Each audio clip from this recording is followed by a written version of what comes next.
अस्सलाम वालेकुम वरहमतुल्लाहि वबरकातुहू। उम्मीद है कि सब बच्चे बखैरियत होंगे। प्यारे बच्चों, हम इससे पहले वीडियो में सबक हिजरत नबी सल्लल्लाहु अलैहि वसल्लम के मुसन्निफ़ का तारुफ पढ़ चुके हैं। आज हम सबक हिजरत नबी सल्लल्लाहु अलैहि वसल्लम की बुलंदखानी यानी रीडिंग करेंगे।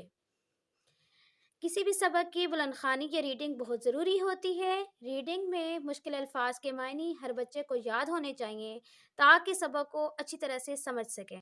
सबक की बुलंदखानी करने और इसकी तफहीम होने के बाद ही हम इस सबक के मश्की सवालात को हल कर सकते हैं।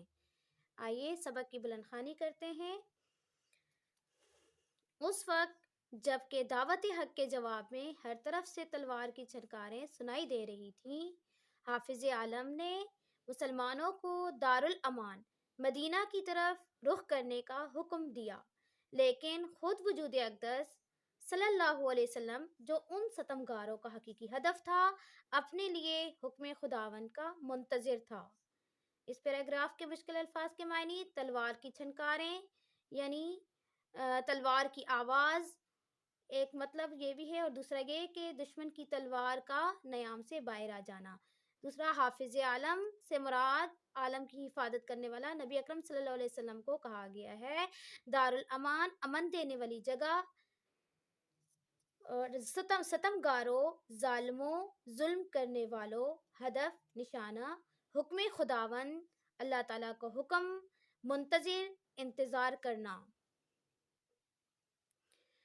आगाज़ में नबी अकरम हज़रत मोहम्मद मुस्तफ़ा सल्लल्लाहु अलैहि वसल्लम ने खुफिया तबलीग की और जो लोग आप सल्लल्लाहु अलैहि वसल्लम पर ईमान ले आए थे उनको भी आप सल्लल्लाहु अलैहि वसल्लम खुफिया तबलीग करने का हुक्म देते थे, क्योंकि कुफार मुशरिकीन इस्लाम को मिटाने की खातिर आप सल्लल्लाहु अलैहि वसल्लम को और सहाबा करम रज़ी अल्लाह तआला अन्हु को तरह तरह की तकलीफ़ें पहुंचाते थे।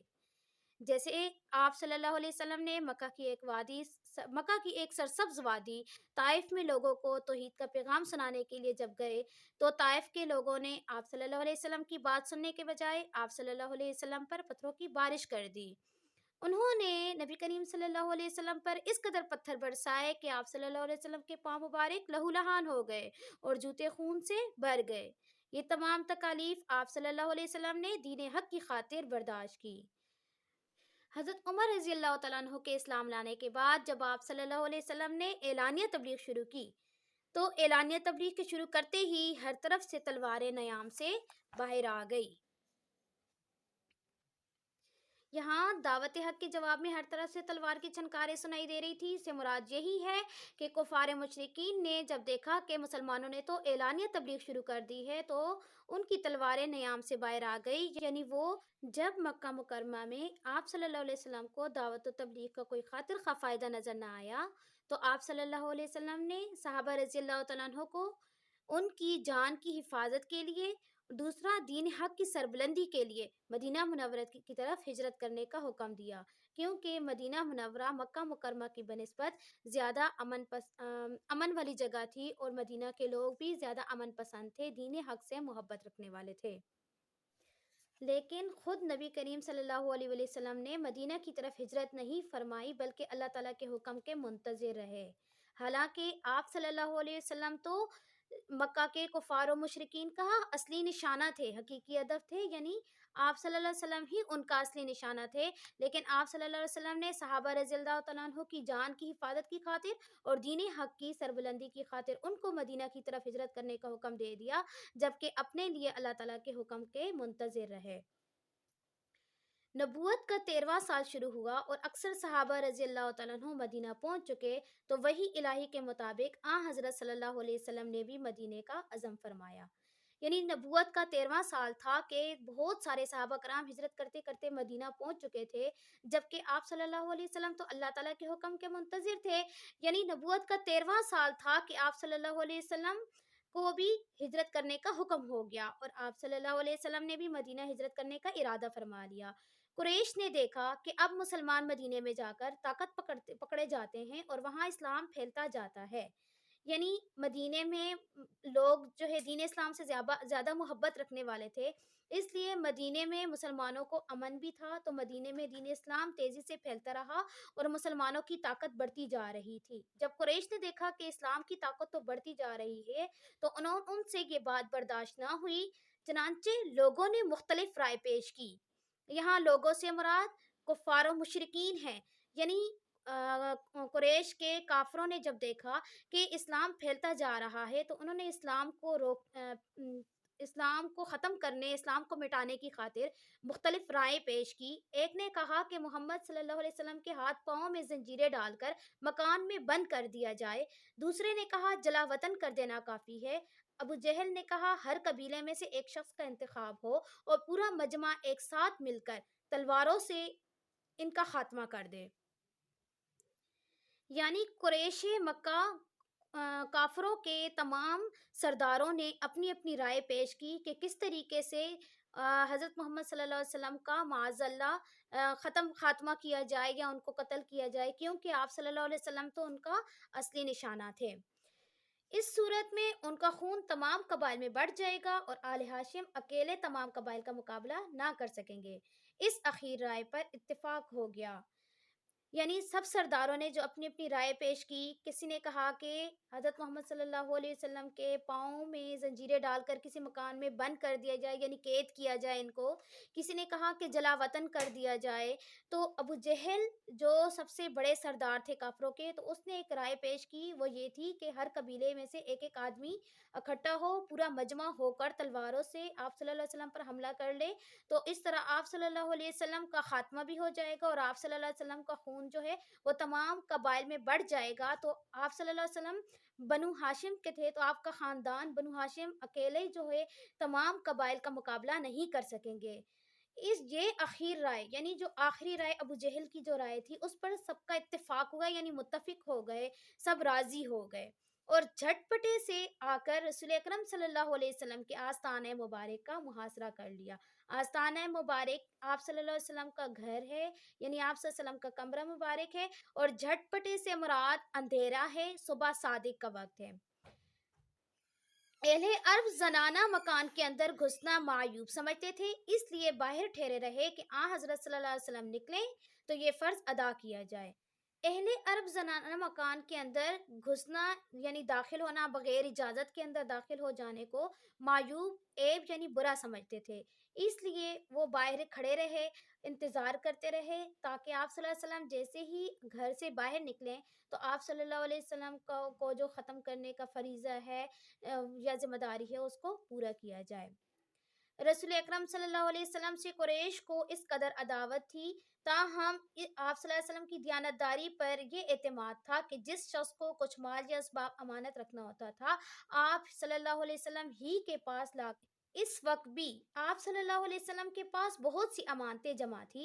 आप सल्लल्लाहु अलैहि वसल्लम को कुरैश के इरादे की पहले ही खबर हो चुकी थी। इस बिना पर जनाब अमीर हज़रत अली रज़ी अल्लाह तआला अन्हु को बुलाकर फरमाया, मुझको हिजरत का हुक्म हो चुका है, मैं आज मदीने रवाना हो जाऊंगा। तुम मेरे पलंग पर मेरी चादर ओढ़कर सो रहो, सुबह को सबकी अमानतें जाकर वापस दे आना। ये सख्त खतरे का मौका था। जनाब अमीर रज़ी अल्लाह तआला अन्हु को मालूम हो चुका था कि कुरैश आपके कत्ल का इरादा कर चुके हैं और आज रसूलुल्लाह सल्लल्लाहु अलैहि वसल्लम का बिस्तर ख्वाब कत्ले गाह की ज़मीन है, लेकिन फ़ाते खैबर के लिए कत्तेगा फर्श गुल था। यानी रसूलुल्लाह सल्लल्लाहु अलैहि वसल्लम को कुरैश को इस कदर अदावत थी, यानी दुश्मनी थी। कुरैश को रसूलुल्लाह सल्लल्लाहु अलैहि वसल्लम से इस कदर दुश्मनी थी कि आप सल्लल्लाहु अलैहि वसल्लम की जान लेने के दर पे थे। लेकिन दूसरी तरफ आप सल्लल्लाहु अलैहि वसल्लम की दियानत और सदाकत पर एतमाद भी थे। यही वजह है कि आप सल्लल्लाहु अलैहि वसल्लम पर ईमान ना लाने के बावजूद आप सल्लल्लाहु अलैहि वसल्लम को सादिक और अमीन के लक़ब से पुकारते थे। तो ये आप सल्लल्लाहु अलैहि वसल्लम की सदाकत और अमानत, दियानतदारी पर उनको एतमाद था, भरोसा था। यही वजह है कि अगर अपने मालो असबाब अमानत के तौर पर किसी के पास रखवाना होता था, तो वो आप सल्लल्लाहु अलैहि वसल्लम ही के पास लाकर रखते थे। तो जिस वक़्त आप सल्लल्लाहु अलैहि वसल्लम को हिजरत का हुक्म हुआ, तो उस वक़्त भी आप सल्लल्लाहु अलैहि वसल्लम के पास लोगों की बहुत सी अमानतें मौजूद थी। लेकिन आप सल्लल्लाहु अलैहि वसल्लम ने हुक्म खुदावंद यानी अल्लाह ताला के हुक्म के मुताबिक मदीना हिजरत करना थी। इसलिए आप सल्लल्लाहु अलैहि वसल्लम को कुरैश के इरादे की खबर भी हो चुकी थी। वही इलाही के ज़रिए, यानी आप सल्लल्लाहु अलैहि वसल्लम को अल्लाह ताला की तरफ से वही के ज़रिए से कुरैश के जो इरादे थे, जो आप सल्लल्लाहु अलैहि वसल्लम को ख़त्म करने का जो कुरैश इरादा रखते थे, तो आप सल्लल्लाहु अलैहि वसल्लम इस इरादे से बाखबर थे। तो आप सल्लल्लाहु अलैहि वसल्लम ने हज़रत अली रज़ी अल्लाह तआला अन्हु को बुलाकर फरमाया कि मुझको तो हिजरत का हुक्म हो चुका है, मैं मदीने रवाना हो जाऊँगा, तो तुम मेरे पलंग पर मेरी चादर ओढ़कर सो रहो। यानी मेरे पलंग पर आज सो रहो, मैं आज आज रात यानी जिस रात नबी करीम सल्लल्लाहु अलैहि वसल्लम को हिजरत का हुक्म हुआ था, उसी रात नबी करीम सल्लल्लाहु अलैहि वसल्लम ने हज़रत अली रज़ी अल्लाह तआला अन्हु से फरमाया कि मेरे पलंग पर मेरी चादर ओढ़कर सो जाना, सुबह को सफ़किया मानते लोगों को वापस देकर तुम भी मदीने आ जाना। हज़रत जनाबी अमीर से मुराद हज़रत अली रज़ी अल्लाह तआला अन्हु हैं। तो हज़रत अली रज़ी अल्लाह तआला अन्हु को भी कुरैश के इरादे की खबर थी कि वो तो आप सल्लल्लाहु अलैहि वसल्लम को यानी नबी करीम सल्लल्लाहु अलैहि वसल्लम को कत्ल करने का इरादा रखते हैं और आज रात उन्होंने हमला करना है और आज रात ही हज़रत अली रज़ी अल्लाह तआला अन्हु को नबी करीम सल्लल्लाहु अलैहि वसल्लम के बिस्तर पर सोने का हुक्म मिल रहा है। तो आप सल्लल्लाहु अलैहि वसल्लम के बिस्तर पर सोना किसी खतरे से कम नहीं, यानी इसमें तो हज़रत अली रज़ी अल्लाह तआला अन्हु की जान के जाने का खतरा था। बिस्तर ख्वाब इसलिए तो मौलाना शिबली नुमानी रहमतुल्लाह अलैह यहाँ फरमाते हैं कि रसूलुल्लाह सल्लल्लाहु अलैहि वसल्लम का बिस्तर ख्वाब यानी सोने का जो बिस्तर था यानी जो पलंग था वो कत्ले गाह की ज़मीन थी, यानी एक ऐसी ज़मीन जिस पर कत्ल होने वाला हो। लेकिन फ़ाते खैबर यानी खैबर को फ़तह करने वाले के लिए ये कत्ल करने वाली ज़मीन यानी ये कत्ले गाह, ये कत्ल करने वाली ज़मीन नहीं है बल्कि फूलों की सेज है। ऐसी ज़मीन है जो फूलों से सजाई गई हो। इस बात से हज़रत अली रज़ी अल्लाह तआला अन्हु की नबी करीम सल्लल्लाहु अलैहि वसल्लम के साथ मोहब्बत का अंदाज़ा होता है कि सहाबा रज़ी अल्लाह तआला अन्हु को नबी करीम सल्लल्लाहु अलैहि वसल्लम से किस कदर मोहब्बत थी, किस कदर अक़ीदत थी कि वो अपनी जान और माल और असबाब जो है वो आप सल्लल्लाहु अलैहि वसल्लम पर कुर्बान करते थे और आप सल्लल्लाहु अलैहि वसल्लम के हुक्म के सामने तस्लीम व रज़ा का मुज़ाहिरा करते थे। कुफ़ार ने जब आप सल्लल्लाहु अलैहि वसल्लम का घर का मुआसरा किया और रात ज़्यादा गुज़र गई तो कुदरत ने उनको बेखबर कर दिया। कुदरत से मुराद अल्लाह ताला की ज़ात है और मुहासरा से मुराद घेर लेना। यानी जिस रात आप सल्लल्लाहु अलैहि वसल्लम को हिजरत का हुक्म हुआ, उसी रात काफ़िरों ने आप सल्लल्लाहु अलैहि वसल्लम के घर को घेर लिया कि जब आप सल्लल्लाहु अलैहि वसल्लम रात को निकलेंगे तो आप सल्लल्लाहु अलैहि वसल्लम पर हमला करेंगे। इसी तरह जब रात ज़्यादा गुज़र गई तो अल्लाह ताला ने आप सल्लल्लाहु अलैहि वसल्लम के यानी निकलने का वक़्त हुआ तो अल्लाह ताला ने उनको बेखबर कर दिया। हज़रत सल्लल्लाहु अलैहि वसल्लम उनको सोता छोड़कर बाहर आए, यानी नबी करीम सल्लल्लाहु अलैहि वसल्लम उनको से मुराद हज़रत अली है। हज़रत अली रज़ी अल्लाह अन्हु को चूँकि अपने बिस्तर पर सोने का हुक्म दिया था, तो हज़रत हुज़ूर सल्लल्लाहु अलैहि वसल्लम ने हज़रत अली रज़ी अल्लाह अन्हु को अपने बिस्तर पर सोता छोड़ा और बाहर आए, काबा को देखा और फरमाया मक्का तू मुझको तमाम दुनिया से ज़्यादा अज़ीज़ है, लेकिन तेरे फ़र्ज़िंद मुझको रहने नहीं देते। अजीज़ है यानी महबूब है। यानी आप सल्लल्लाहु अलैहि वसल्लम मक्का को छोड़कर चूँकि मदीना की तरफ हिजरत करने वाले थे, इसलिए अपने आप सल्लल्लाहु अलैहि वसल्लम का आबाई वतन मक्का है, तो इससे आप सल्लल्लाहु अलैहि वसल्लम की अपने वतन से मोहब्बत ज़ाहिर होती है कि आप सल्लल्लाहु अलैहि वसल्लम को भी अपने आबाई वतन से इस कदर मोहब्बत थी कि आप सल्लल्लाहु अलैहि वसल्लम रुखसत होते हुए मक्का को देखा और फरमाया कि तमाम दुनिया से ज़्यादा मुझे तू अज़ीज़ है, लेकिन तेरे फ़र्ज़िंद यानी तेरे बाशिंदे जो हैं वो मुझे यहाँ रहने नहीं देते। हज़रत अबू बकर सिद्दीक़ रज़ियल्लाहु अन्हु से पहले करारदाद हो चुकी थी। दोनों साहिब पहले जबल सोर के गार में जाकर पोशीदा हुए। ये गार आज भी मौजूद है और बोसा गाय खलाइक है। करारदाद बात तय होना यानी नबी करीम सल्लल्लाहु अलैहि वसल्लम की हज़रत अबू बकर सिद्दीक़ रज़ियल्लाहु अन्हु के साथ हिजरत मदीना में हम सफ़र होने की बात पहले ही तय हो चुकी थी। दोनों साहिब यानी हज़रत अबू बकर सिद्दीक़ रज़ियल्लाहु अन्हु और नबी करीम सल्लल्लाहु अलैहि वसल्लम पहले जबल सोर के गार में पोशीदे हुए। जबल सोर मदीना मुनव्वरा से 3 मील के फासले पर एक पहाड़ी है।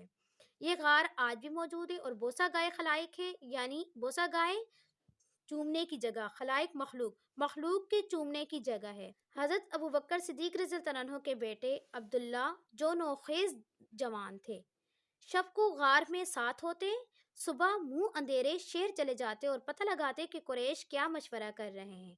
जो कुछ खबर मिलती शाम को आकर हज़रत सल्लल्लाहु अलैहि वसल्लम से अर्ज़ करते। यानी हज़रत अबू बकर सिद्दीक़ रज़ियल्लाहु अन्हु के बेटे जो थे नौखेज़ जवान से मुराद उठती हुई जवानी यानी जवानी के उरूज पर होना। तो بالکل جوان تھے، جب آپ صلی اللہ علیہ وسلم اور حضرت ابوبکر صدیق رضی اللہ عنہ غار میں 3 دن پوشیدہ رہے، تو ان 3 دنوں میں حضرت ابوبکر صدیق رضی اللہ عنہ کے بیٹے عبداللہ نے یہ خدمت سر انجام دی کہ رات کو آپ صلی اللہ علیہ وسلم کے ساتھ غار میں ہوتے، اور صبح منہ اندھیرے یعنی صبح صادق اندھیرے میں ہی شیر کی طرف چلے جاتے، اور قریش کے جو مشورے تھے، جو ان کی رائے آپ صلی اللہ علیہ وسلم کو ان سے آگاہ کرتے تھے۔ حضرت ابوبکر صدیق رضی اللہ عنہ کا غلام کچھ رات گئے بکریاں چرا کر لاتا، اور آپ صلی اللہ علیہ وسلم کو اور حضرت ابوبکر صدیق رضی اللہ عنہ کو ان کا دودھ حضرت ابوبکر صدیق رضی اللہ عنہ ان کا دودھ پی لیتے، یعنی حضرت ابوبکر صدیق رضی اللہ عنہ سفر میں آپ صلی اللہ علیہ وسلم کے ساتھ تھے، اور ان کے بیٹے حضرت عبداللہ غار میں قریش کے مشوروں سے آگاہ کرتے، اور حضرت ابوبکر صدیق رضی اللہ عنہ کے غلام جو ہیں وہ بکریاں چراتے تھے، اور ان کا دودھ دو کر کریم صلی اللہ علیہ وسلم کی خدمت میں پیش کرتے تھے۔ یہی 3 دن تک صرف یہی غذا تھی، لیکن ابن حشام نے لکھا ہے کہ روزانہ شام کو حضرت اسماء رضی اللہ تعالیٰ عنہ گھر سے کھانا پکا کر غار میں پہنچا آتی تھی۔ اس طرح 3 راتیں غار میں گزر گئی، یعنی اور حضرت ابوبکر صدیق رضی اللہ عنہ کی بیٹی جو ہیں وہ گھر سے کھانا پکا کر آپ صلی اللہ علیہ وسلم کی خدمت اقدس میں پیش کرتی تھی۔ اس سے معلوم ہوا کہ حضرت ابوبکر صدیق رضی اللہ عنہ پورے گھرانے نے ہجرت مدینہ میں آپ صلی اللہ علیہ وسلم کی بہت سی خدمات سر انجام دی ہیں۔ آج کے لیے اتنی ریڈنگ کافی ہے۔ اس ریڈنگ کے دوران جتنے بھی مشکل الفاظ کے معنی ہیں، جماعت نہم کے بچوں کے لیے ضروری ہے کہ وہ تمام الفاظ کے معنی اچھی طرح سے یاد کریں، اور پیراگراف کی اور ریڈنگ کے دوران جو تفہیم آپ لوگوں کو کروائی گئی ہے اس کو بھی اچھی طرح سے سمجھیں، کیونکہ جب تک سبق کی تفہیم حاصل نہیں ہو سکے گی تب تک اس سبق کو خلاصہ لکھنا اور اس کے پیراگراف کی تشریح کرنا بچوں کے لیے آسان نہیں۔ لہٰذا نیکسٹ انشاءاللہ ہم آگے سے اس کی تشریح کریں گے۔ تب تک کے لیے اللہ حافظ۔